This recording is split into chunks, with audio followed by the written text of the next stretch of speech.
Pas à pas vers Compostelle, épisode 12.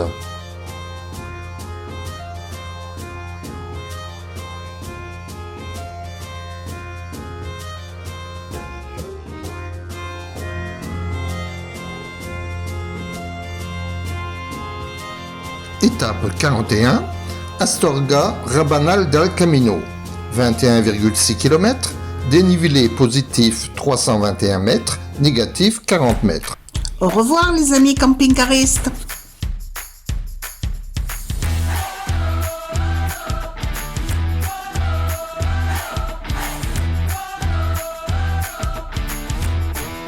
Tu es en forme aujourd'hui.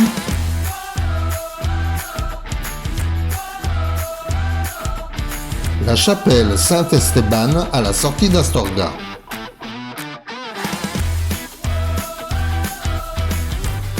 Puis c'est reparti sur les chemins.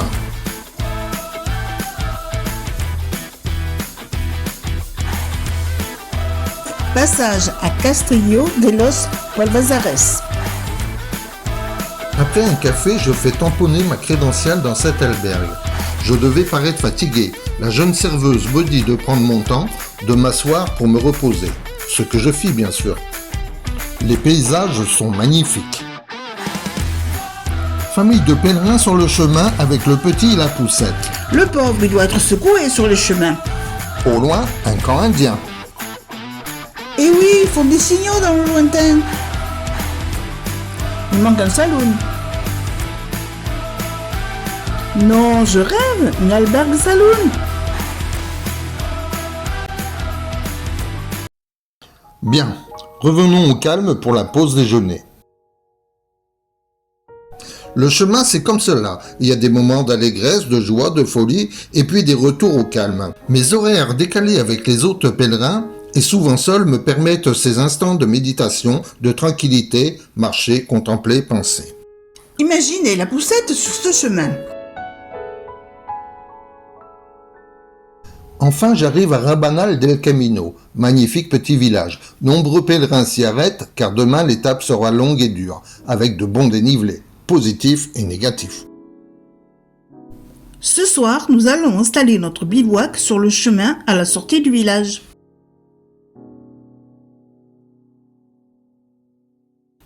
À demain. Étape 42, Rabanal del Camino Ponferrada, 34,4 km, dénivelé positif 545 mètres, négatif 1108 mètres. Une étape magnifique, mais 10 heures de marche. Photo rituelle du départ devant une jolie albergue où nous avons pris un café.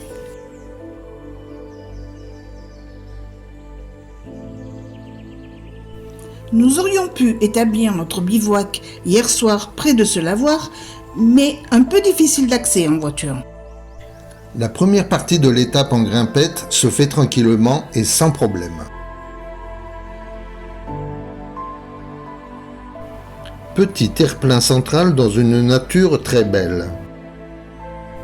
Puis, passage très agréable en sous-bois. 543 mètres de dénivelé positif dans les montées de Léon aujourd'hui et traversée de Foncebadón. Arrivé à Puerto Irago, point culminant à 1504 mètres, où se dresse la Cruz de Ferro, croix de fer. C'est un des monuments les plus simples et les plus emblématiques du Camino. Il s'agit en effet d'une croix en fer rongée par la rouille, juchée sur un mât de chêne de 5 mètres de haut. La croix surplombe un imposant tas de roches et de cailloux, et ce sont justement ces pierres aux apparences diverses et aux tailles variées, disposées depuis des siècles par les marcheurs, qui font de la Cruz de Ferro l'un des passages les plus mythiques pour le pèlerin de Saint-Jacques. Les sensations sont bizarres sur ces sommets. Dans un petit vent et la solitude, d'étranges et puissants bruits, cris d'animaux me parviennent. Les sens sont en éveil. Ambiance Jurassic Park. Mais quelques mètres plus loin, pour ne pas oublier la vie des animaux, troupeaux de vaches et le taureau. Daniel fait un zoom de la photo, âme sensible, ne pas regarder. Les bruits étranges. Tu n'as pas honte, mon chéri. Tu joues les voyeurs maintenant. Bon, revenons à nos fleurettes.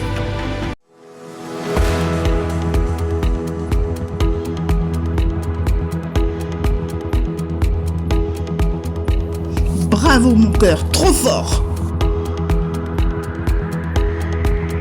Millième kilomètre. Et c'était ici. Bravo pour le blog et merci de m'accompagner sur ce périple.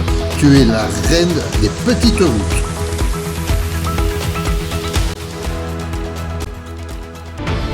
Bien, maintenant je quitte les hauteurs pour une longue descente.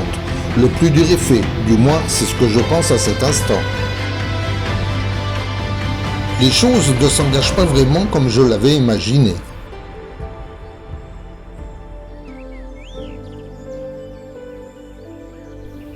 Voilà le village d'Acebo. J'espère y trouver un endroit long pour manger mon pique-nique.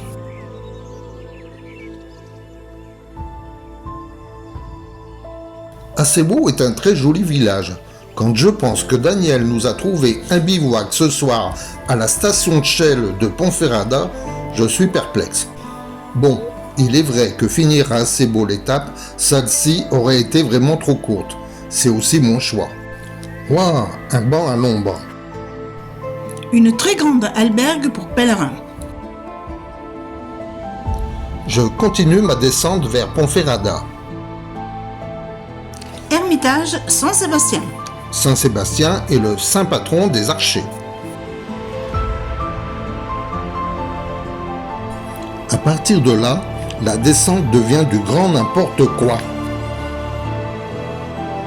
Cette descente plus la chaleur, c'est l'enfer.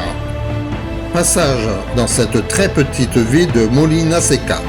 Encore 5 km sous de très grosses chaleurs avant d'arriver à Ponferrada. La descente, la distance et la chaleur ont puisé toute mon énergie. À cet endroit, je décide de prendre la variante moins urbanisée à gauche. Mauvaise pioche, je rallonge mon chemin de 3 km. Le téléphone sonne. Ma fille Laetitia m'accompagne pendant 1 heure. Cela m'aide énormément pour terminer l'étape. Enfin, très content, j'arrive à la station Shell. Bon confort à la Shell, douche et électricité. Une bonne nuit de sommeil et demain il repartira d'un bon pied. À demain. Étape 43, Ponferrada Villafranca. 27,6 km, dénivelé positif 302 mètres, négatif 293 mètres. Départ depuis l'aire de camping-car de la station Shell. Ponferrada se développa sous l'impulsion de Ferdinand II de Léon. En 1178, ce souverain invita l'ordre du Temple à s'y installer afin de contrôler cet axe de passage que constitue le Bierzo et d'assurer la sécurité des pèlerins. Entre 1218 et 1282, les Templiers édifièrent sur la rive gauche du Sil le château de Ponferrada, qui s'étend sur plus de 8000 mètres carrés et l'occupèrent jusqu'à la dissolution de leur ordre en 1312. Ponferrada est aussi le point de départ du Camino hivernal, autre route pour Saint-Jacques-de-Compostelle traditionnellement utilisée par les pèlerins médiévaux en hiver. Avec environ 50 km de plus, cette route évite les neiges d'Ocebrero. Pour ma part, j'ai peu de choses à dire et aussi peu de photos. Aujourd'hui, par des chaleurs caniculaires, mon téléphone chauffe et bug. Plus de photos, plus de téléphone, plus de GPS. Moi-même, en surchauffe, fatigué et certainement un peu déshydraté, je me perds. Bon, demain sera un autre jour. Un vieux pressoir à raisin. Comme à l'époque. J'arrive les filles.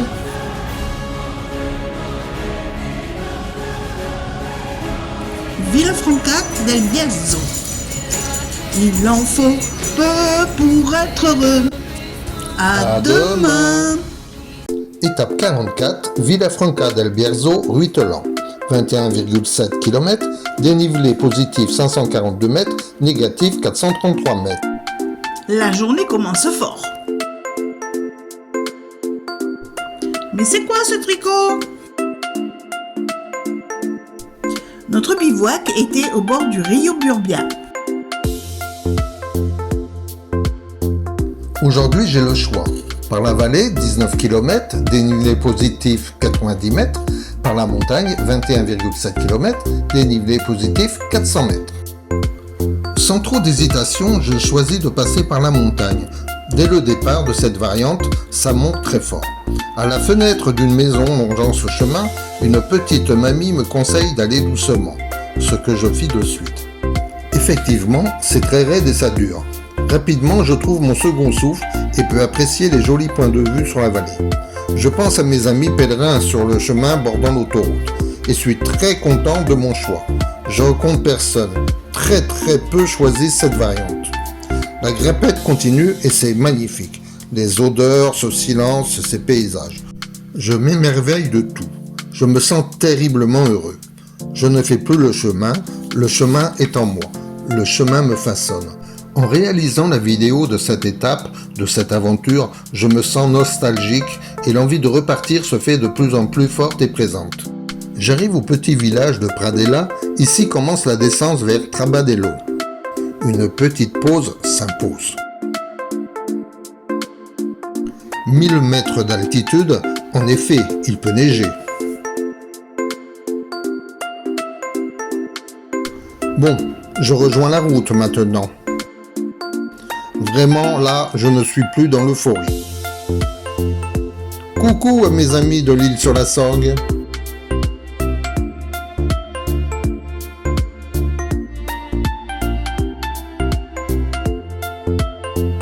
J'ai trouvé un endroit parfait, sur une aire de pique-nique, à l'ombre, au bord d'une rivière, et nous avons passé une nuit à la fraîche. Un gentil jardinier, voisin de notre bivouac, est venu nous porter de la salade fraîchement cueillie et des oignons frais. Nous avons fait une très bonne salade et comme dit notre marcheur, manger salade, jamais malade. À demain. Étape 45, Ruitelan au Sobrero, 15,5 km, dénivelé positif 812 mètres, négatif 186 mètres. Départ sous 2 grands viaducs. Belle ambiance. Cette étape est importante. C'est une étape historique du premier chemin du pèlerinage de Saint-Jacques, appelé le Camino Primitivo, venant des Asturies. Par la suite, Ocebrero est devenu aussi une étape du plus célèbre itinéraire du pèlerinage, le Camino Frances.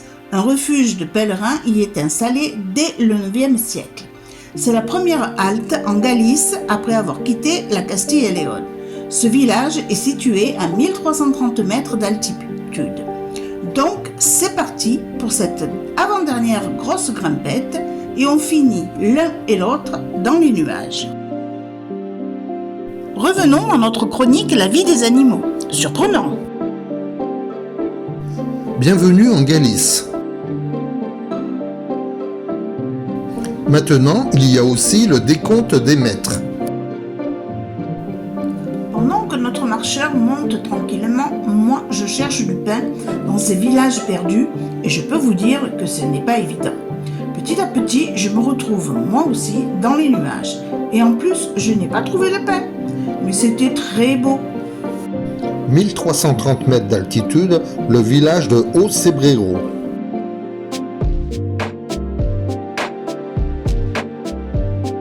Nous nous sommes retrouvés pour manger notre petit repas dans un coin tranquille.